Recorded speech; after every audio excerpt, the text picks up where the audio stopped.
ഇന്ന് നമുക്ക് ഈ ഐസ്ക്രീം സ്റ്റിക്കിനെ കൊണ്ട് ഒരു ഐറ്റം ചെയ്ത് നോക്കിയാലോ? അതിന് വേണ്ടിയിട്ട് ഞാൻ ആദ്യം എൻ്റെ കയ്യിലുള്ള സ്റ്റിക്ക് ഞാൻ വീഡിയോയിൽ കാണുന്ന പോലെ താഴെ താഴെ വെച്ച് കൊടുക്കുന്നുണ്ട്. താഴെ താഴെ എന്ന് പറഞ്ഞാൽ മുകളിൽ നിന്ന് താഴോട്ടേക്കുള്ള രീതിയിൽ വെച്ച് കൊടുക്കാം. ഇത് ഞാൻ ജസ്റ്റ് ട്രയൽ പോലെ വെക്കുന്നതാണ്. ഇതിൻ്റെ ബാക്കിൽ നമ്മൾ സ്റ്റിക്സ് വെച്ചിട്ട് വേണം ഇത് ഒട്ടിച്ച് കൊടുക്കുക. എന്നാൽ മാത്രമേ അതിന് കുറച്ച് ബലം ഉണ്ടാവുള്ളൂ. ഞാൻ ഒട്ടിച്ചെടുക്കുന്നുണ്ട്. ഇനി നമുക്ക് ഇഷ്ടമുള്ള പരിപാടിയാണ് കളർ കൊടുക്കൽ. ഞാനിവിടെ ബ്ലൂവും പിന്നെ മേലേത്തെയും താഴത്തെയും പോർഷനിൽ പിങ്ക് കളറാണ് കൊടുക്കുന്നത്. നിങ്ങൾക്ക് ഇഷ്ടമുള്ള കളർ കൊടുത്തു. കൂടുതലും ലൈറ്റ് കളേഴ്സ് കൊടുക്കുന്നതായിരിക്കും കുറച്ചും കൂടെ ബെറ്റർ എന്നൊക്കെ തോന്നുന്നു. ഞാൻ ലൈറ്റ് കളേഴ്സ് കൊടുക്കാനാണ് ശരിക്കും വിചാരിച്ചത്. പക്ഷെ അടിച്ച് വന്നപ്പോൾ അത് കുറച്ച് ഡാർക്കായിപ്പോയി. എന്തായാലും ഒരു വീടാകുമ്പോൾ അതിന് ജനലും വാതിലും വേണ്ടേ? ഞാൻ ഇതുപോലെ ചെറിയൊരു ജനലും വാതിലും വരച്ച് ഇതേപോലെ ഒട്ടിച്ചു കൊടുത്തിട്ടുണ്ട്. ഇപ്പോൾ തന്നെ കാണാൻ ചെറിയ രസമുണ്ട് അല്ലേ? അതിന് ശേഷം നമ്മൾ ചെറിയ കഷ്ണം നാനോ ടാപ്പ് എടുത്തിട്ട് നമ്മുടെ വീടിൻ്റെ രണ്ട് സൈഡിലുമായിട്ട് ഒട്ടിച്ചു കൊടുക്കാം. അതെന്തിനാന്ന് വെച്ചാൽ ഇപ്പം കാണിച്ചു തരാം.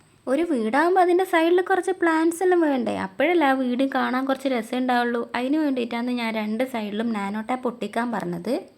പക്ഷേ ഇത് ഒട്ടിച്ചു തുടങ്ങിയപ്പോൾ എനിക്ക് വല്ലാണ്ട് ഇതങ്ങ് ഇഷ്ടപ്പെട്ട്. ഇത് ഞാൻ എൻ്റെ വീട്ടിലുള്ള ആർട്ടിഫിഷ്യൽ ഫ്ലവേഴ്സ് ഉണ്ടാവില്ലേ, അതിൻ്റെ ലീഫിൻ്റെ കൂടെ അധികം ഉണ്ടാവും. നിങ്ങളിത് ചെയ്ത് നോക്കുന്നുണ്ടെങ്കിൽ വീട്ടിൽ നിന്ന് അമ്മ കാണാണ്ട് ചെറിയ കഷ്ണം അതിൻ്റെ അകത്തൊന്ന് പൊട്ടിച്ചാൽ മതി. അല്ലെങ്കിൽ ആ താഴത്തെ പോർഷനിൽ നിങ്ങളുടെ മൈൻഡിൽ എന്താണോ നിങ്ങൾക്ക് ഐഡിയ തോന്നുന്നത് അത് ചെയ്യുക. ഞാൻ അപ്പം എൻ്റെ മൈൻഡിൽ തോന്നിയൊരു ഐഡിയ ഞാൻ ചെയ്തതേ ഉള്ളൂ. നമ്മളങ്ങനെ രണ്ട് സൈഡിലും ഗ്രാസ് ഒട്ടിച്ചെടുത്തിട്ടുണ്ട്.